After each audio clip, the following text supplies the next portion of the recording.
Bronchitis అంటే లంగ్స్‌లో వాపు రావడము, ట్యూబ్స్‌లో వాపు రావడము.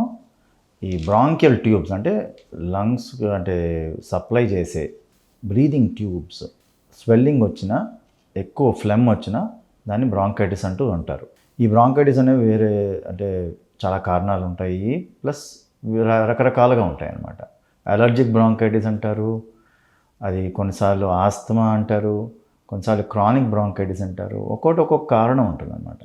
వైరల్ బ్రాంకైటిస్ ఒకటి ఉంటుంది. అప్పుడప్పుడు వాతావరణ మార్పు వచ్చినప్పుడు, కొద్దిగా ఫీవర్లు వచ్చినప్పుడు, వైరస్ అటాక్ చేసినప్పుడు బ్రాంకైటిస్ వస్తుంది. బ్రాంకైటిస్ అంటే ఏంటంటే ఫ్లెమ్ రావడము, దగ్గు రావడము, కొన్నిసార్లు వీజింగ్ రావడము. దీన్ని బ్రాంకైటిస్ అంటారు. సో ఇది అప్పుడప్పుడు నేను అన్నట్టు ఈ వైరస్ వల్ల ఉండొచ్చండి. వైరస్ ఎఫెక్ట్ చేసినప్పుడు అంటే వాతావరణ మార్పుల వల్ల కానివ్వండి, ఒకరి నుంచి ఒకళ్ళు నుంచి సోకినప్పుడు వైరస్ బ్రాంకైటిస్ వస్తుంది. వైరల్ బ్రాంకైటిస్ అంటాం దాన్ని. లేదంటే ఎలర్జీ వల్ల ఉండొచ్చు. ఎలర్జీ అంటే డస్ట్ ఎలర్జీ. డస్ట్ లోపలికి వెళ్ళినప్పుడు వాపులు రావడము, దగ్గు రావడము, వీజింగ్ రావడము, దీన్ని అలర్జిక్ బ్రాంకైటిస్ అంటారు. కొన్నిసార్లు వీజింగు, పిల్లి కూతలు, కొద్దిగా ఆయాసము ఇవన్నీ వచ్చినప్పుడు ఆస్తమా అని కూడా అంటాం. క్రానిక్ బ్రాంకైటిస్ అనేది ఒక సెపరేట్ ఎంటిటీ. అది క్రానిక్ బ్రాంకైటిస్ అనేది స్మోకర్స్లో చూస్తాం అన్నమాట. స్మోకర్స్ కానివ్వండి, లేకపోతే ఎక్సెసివ్ అంటే బాగా పొల్యూషన్లో తిరిగేవాళ్ళు కానివ్వండి, వాళ్ళకి ఒక 3 నెలలు వరుసగా రోజు దగ్గు వస్తూ ఉంటుంది, ఫ్లెమ్ వస్తూ ఉంటుంది, తెమడ వస్తూ ఉంటుంది.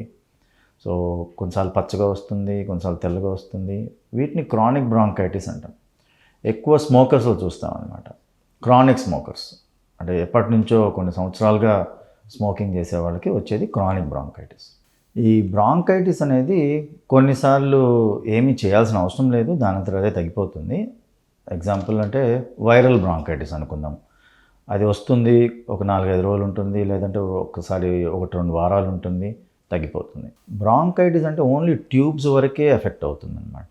నిమోనియా అనేది లంగ్స్ కూడా ఎఫెక్ట్ అవుతుంది. సో దీనికి డిఫరెన్స్ ఉంటుంది. బ్రాంకైటిస్ కొన్నిసార్లు ఆయాసంగా మారుతుంది. అలాంటప్పుడు కొన్నిసార్లు ఇన్హేలర్స్ వాడాల్సి వస్తుంది.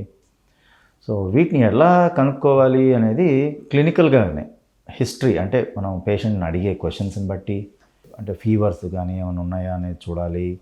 ఎక్స్రేస్ కొన్నిసార్లు ఉపయోగపడతాయి, ఏమైనా నిమోనియా ఉందా లేదా చూడటానికి. కొన్నిసార్లు బ్రీదింగ్ టెస్ట్లు అవసరం పడతాయి. ఇవన్నీ టెస్ట్లు అనమాట. సో వీటిల్లో ఒకవేళ నిమోనియా ఉందా లేకపోతే ఓన్లీ బ్రాంకైటిస్ ఉందా అనేది తెలుస్తుంది అనమాట.